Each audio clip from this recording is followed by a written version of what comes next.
And do you know, Rick, that model I was able to leverage and use very successfully in Vietnam several years later. When I went to Vietnam, I would see, like, the first place I worked was HSC, head of international retail.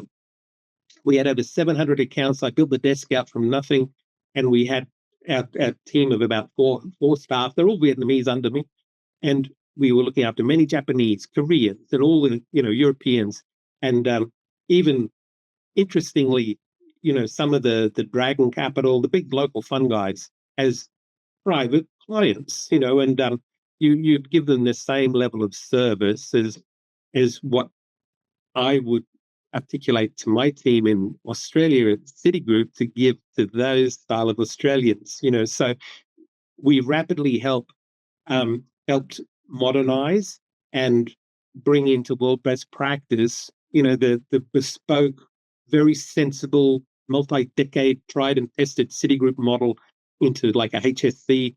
And then I got headhunted to SSI, Saigon Securities. Same thing. And I saw they had hardly anyone speaking to the largest foreign direct investors, the Koreans, and I spoke to the CEO of SSI Asset Management, Lele Hang, lovely lady. And I said to her, I said, Hang, we don't have any engagement with the Koreans. And she goes, yeah, like they're wanting to do more, so I think we should kind of have a look at that, have a think about that, and if you got a proposition, make sure you tell the MD.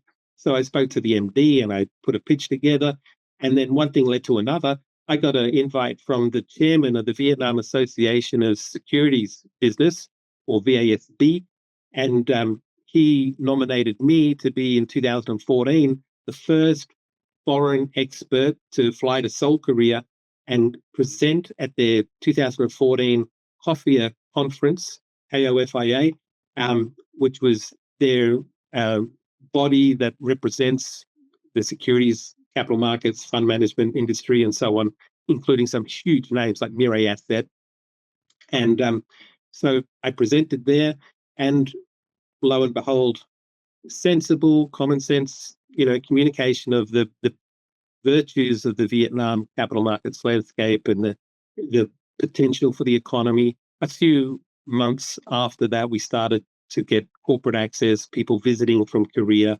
And then we had the big one, Shinhan. They came, and Shinhan, I got invited to sit on their market entry working panel for Vietnam.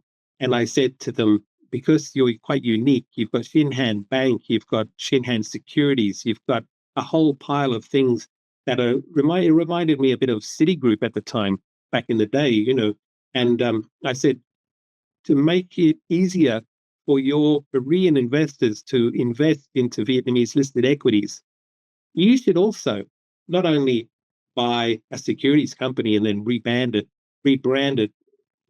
from whatever the local Vietnamese company name is, to put the shingle up of Shinhan Securities, but more importantly, equally critical, look at a custodian bank establishment. So your clients in Korea can deposit money into Shinhan Bank Korea. Shinhan Bank Korea can wire that client money into Shinhan Bank Vietnam and into the custodian account. It's a simple step-by-step way, and the chain of client privacy is retained, and Shinhan ended up doing all of that. And there was a fellow, Eric Bokhewan. He was a senior manager at the time when he visited, and he's now the CEO of Shinhan Securities in Ho Chi Minh City, and he's doing fantastically well, basically now replicating what Shinhan's doing in Korea, but in Vietnam, and broadening its service model to more than just buy, sell stock, to being a very modern, future-proof business.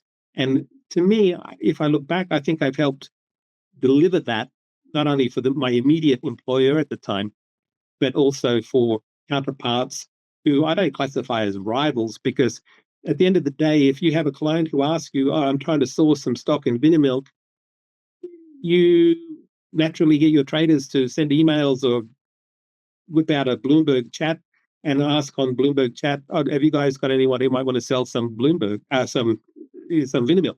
You know what I mean? So you have to work together. It'd be like one lawyer not speaking to another, representing an opponent.